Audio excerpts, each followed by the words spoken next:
দেশের মানুষরা গুলশানে, ধানমন্ডিতে, বনানীতে থাকার জন্য এত পাগল, ঢাকায় থাকার জন্য এত পাগল?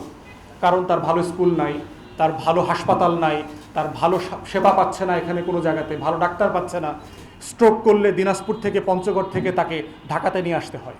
তাহলে আমাদের নাগরিক সেবাগুলো যতটা আছে, শহরকে বিকেন্দ্রীকরণ করে ঢাকাকে 1 কোটি জনগোষ্ঠীর নিচের একটা শহরে নিয়ে আসতে হবে।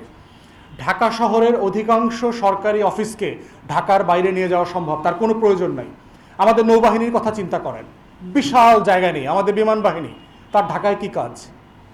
বিমান বাহিনীর ট্রেনিং গ্রাউন্ড তো হচ্ছে আপনার লালমনিরহাটে, যশোরে, তার ঢাকায় কি কাজ?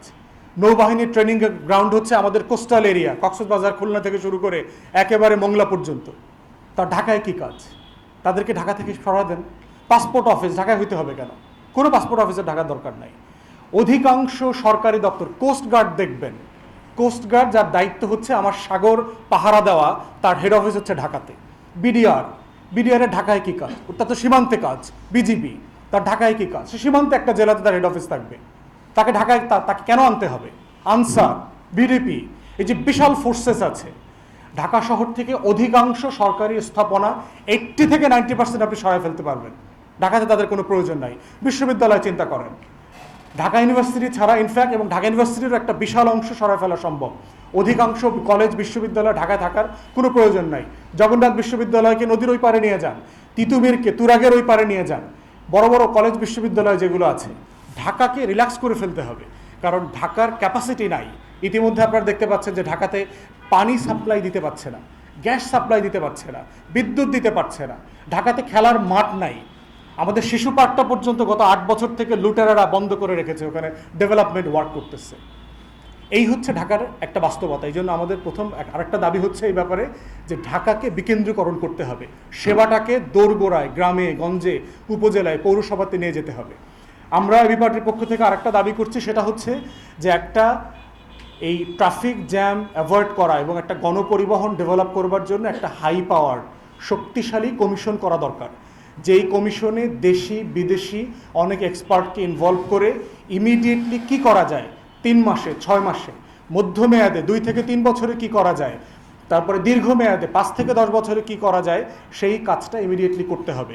পৃথিবীতে বহু শহর, চায়নাতে আমরা দেখেছি, দক্ষিণ আমেরিকাতে দেখেছি, বিভিন্ন শহর এই সংকট থেকে কিভাবে সমাধান করেছেন, তাদের সাথে পরামর্শ করা, তাদের অভিজ্ঞতা শেয়ার করা দরকার। এই কমিশনের মাধ্যমে সুপারিশ নিয়ে সেটা করা যেতে পারে। দ্বিতীয়ত, আপনারা দেখেছেন যে বাংলাদেশে এখন এই গণঅভ্যুত্থানের পরবর্তী বাস্তবতায় সেনা সদস্যরা এবং বিভিন্ন ফোর্সের সদস্যরা এখন ঢাকাতে আছে, শহরে আছে, বিভিন্ন শহরে। তাদের মাধ্যমে এবং শিক্ষার্থীরা যারা ঢাকাতে বিভিন্ন সময়, লম্বা সময় ধরে ট্রাফিকের দায়িত্ব পালন করছে, তাদেরকে দিয়ে একটা যৌথ টাস্কফোর্স করে ইমিডিয়েটলি কি ডিসিপ্লিন করা যায়, ধরুন হকার মুক্ত করা, একটা নোটিশ দিতে হবে। আমরা চাই না কারো পেটে আপনারা লাথি দেবেন।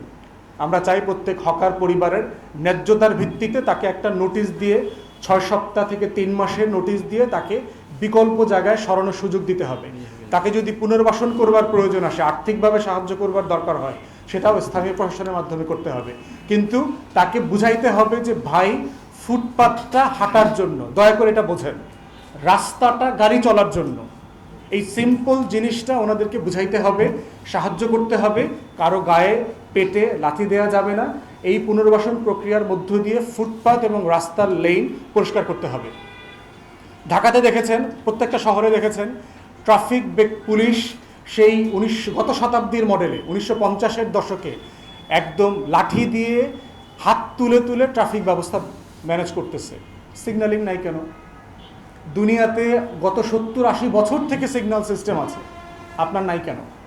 আমরা দাবি করছি যে আর্মড ফোর্সেস, আমাদের সেনাবাহিনীর সিগন্যাল একটা আলাদা ডিপার্টমেন্ট আছে, ভেরি ফাংশনাল, সফিস্টিকেটেড সিস্টেম তাদের ওখানে আছে।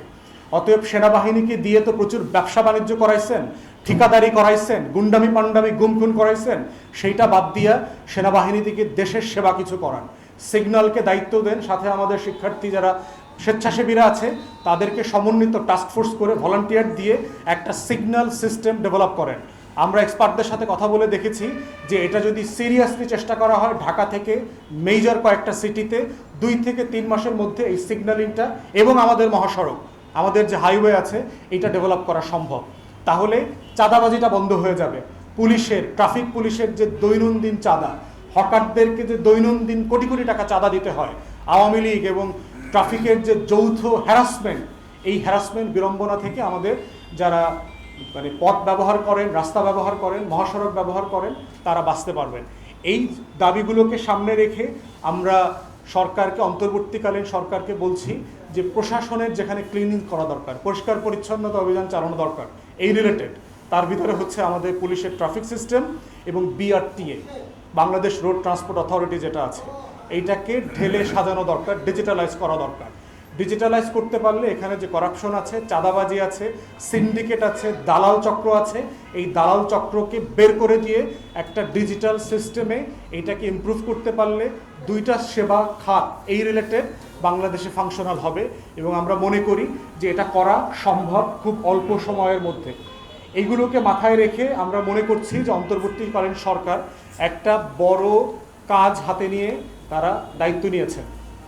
তাদের এটা দায়িত্ব যে স্বল্প সময়ের মধ্যে দৃশ্যমান বাংলাদেশের একটা পরিবর্তন দরকার, যে তাদেরকে প্রমাণ করতে হবে তারা এই রাষ্ট্রকে সংস্কার করতে পারবে।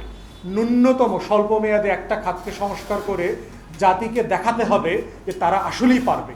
তার জন্য এই জনগণের মধ্যে, রাজনৈতিক দলের মধ্যে, নাগরিক সমাজের মধ্যে, ছাত্র জনতার মধ্যে এই আস্থাটা ফিরে আসে যে হ্যাঁ, অন্তর্বর্তীকালীন সরকার একটা কাজ সাকসেসফুলি কয়েক মাসের ভিতর করে দেখিয়েছে এবং এই জন্য আমরা তাদেরকে আরও সময় দিতে চাই।